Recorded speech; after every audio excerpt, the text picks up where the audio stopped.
všeobecnenia opačného javu pozorovanému javu. Negácie zo všeobecnenia opačného javu pozorovanému javu. Čiže negácie zo všeobecnenia opačného javu k sledovanému javu. Čiže toto mám jav, že labuť je čierna. Je čierna, áno. A dá sa to povedať ináč, že existuje aspoň jedna labuť, ktorá je biela. Áno? Tu som povedal, to je negácia zo všeobecnenia opačného javu k pozorovanému javu. Ja keď pozorujem biela labuť, tak tá labuť je čierna. Áno? Opačný jav, biele je čierna labuť. Áno? A toto sa dá povedať ináč, že existuje taká labuť, ktorá je biela. Neexistuje. To je v logike, existuje toto, čo povedala kolegyňa, v tých moderných filozofiách vedy, my sme zvyknutí na tú dvojhodnotovú logiku, pravda, nepravda, ale toto, čo ste povedali, keby vás to zaujímalo, tak vo filozofii sa dá nájsť dnes už aj viachodnotová logika. Áno? Nielen dve, pravda, nepravda, ale niečo iné. Ako to hovoria Angličania, áno? Nothing is black or white. Everything is grey. But you must choose the way you do it. Alebo niečo také. Zase vám bolo zase.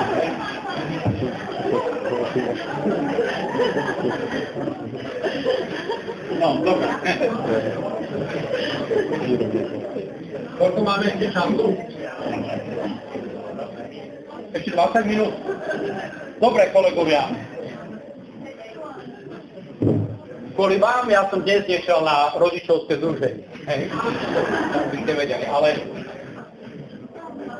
tam by ma nič dobre nečakalo.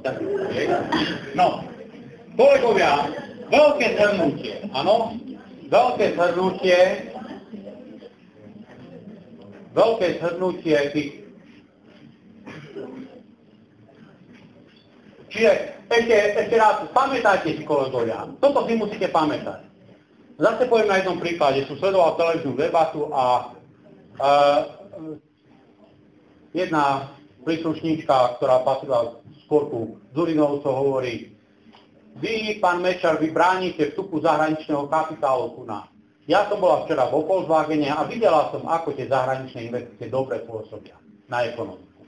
Áno, to je typické induktívne zdôvodňovanie. Áno, ona videla jednu firmu a povedala, dobre to pôsobí na slovenskú ekonomiku, vo všeobecnosti. Áno. Ona mala povedať, ja som bola včera vo Volkswagene a videla som, že nie všetky zahraničné investície škodia našemu hospodárstvu. To by odradilo tých voličov určite. No, takže, ale teraz vás chceme to všetko zhrnúť do jedného bloku.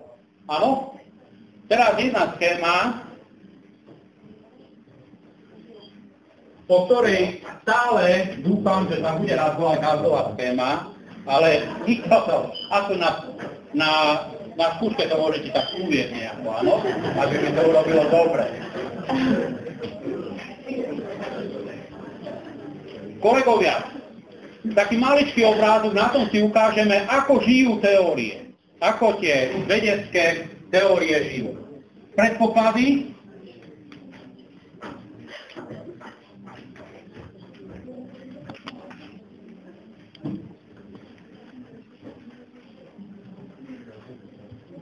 Z toho systému predpokladov alebo tých akciov čiste, tu je ten náš mozog, čiste deduktívnym poznaním. Dedukcia, jedine dedukcia. Tam nemá zmyslové poznanie žiadne opodstatnenie. Deduktívnym poznaním si odvodzujeme systém výpovede alebo zákony, zákonitosti alebo veci, ako hovoria matematici. Dedukciou sa dostávame k tomu. Na cvičení budete mať vytvorený priestor na to, aby ste sa naučili, ako vyzerá tá zákonitosť, je logickú štruktúru. Áno?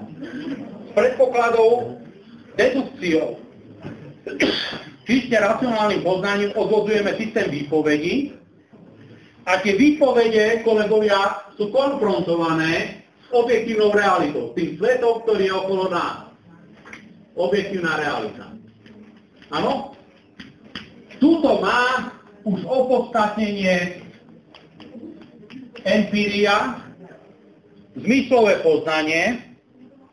Tuto má práve zmysel, má opodstatnenie zmyslové poznanie a teda jednotlivé výpovede sú konfrontované s pozorovaniami zo sveta, ktorý je okolo nás. Kolegovia, keď tie pozorovania toho sveta okolo nás, keď je v zhode so systémom výpovedí, môžeme povedať, že teória obstála v tom teste. Áno? A čo sa stane, čiže keď je to v poriadku, je to prežila teória nejaký atak, ktorý sa pokúšal o jej vyvrátenie.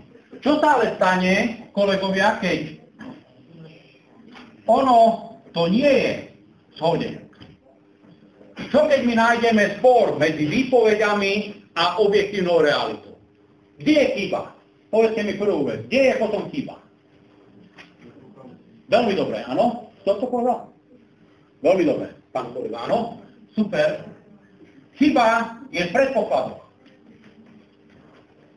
Čo to znamená? My chytíme tie predpoklady, zrušíme ich, alebo zmeníme aspoň jednu axiomu tam, áno?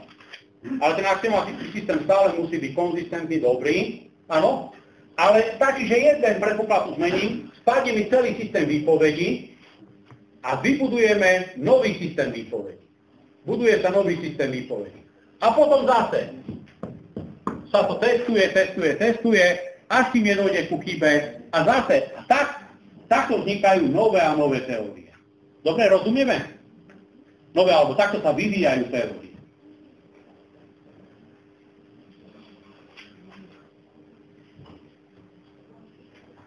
Tuto vidíte, že keby niekto teraz úzkoprsto trval, že ten systém predpokladov my nezmeníme. Zastaví sa vývoj. Áno? Dobre? Snáď už len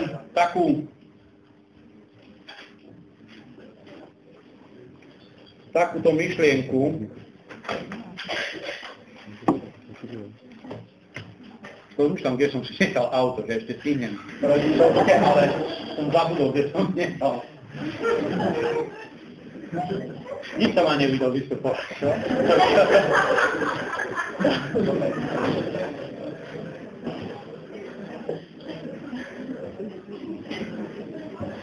A už viem.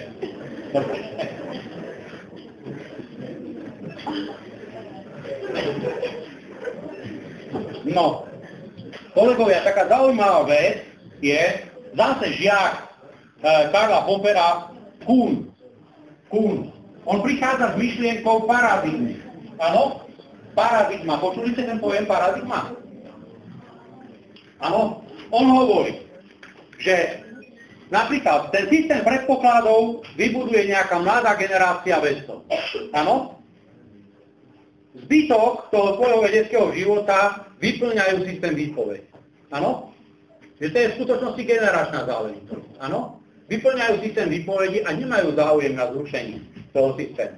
Ale prichádzajú mladí ľudia, mladá generácia vedcov a táto zhodí, vyvráti ten systém predpokladov, vybuduje svoj systém predpokladov a takto. Áno? Je to vidieť všade okolo nás. Áno? Poviem taký príklad. Programátori, áno. Tam je tá paradigma trvá veľmi krátko, áno. Sú nejaké jazyky, ktoré najprv boli štrukturované jazyky, ako bol Pascal, potom boli objektové jazyky, áno, a tak ďalej, dobre? A stále to prinášala nová generácia, preto keď stretávate programátorov, všetci programátori sú mladí. Nie sú takí starí programátori, ako som ja, áno? Dobre?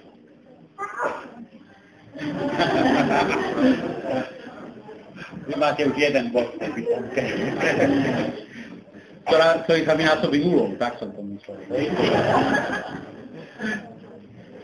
Dobre, kolegovia. Pekne vám ďakujem za účasť, za aktivitu. Dovidenia.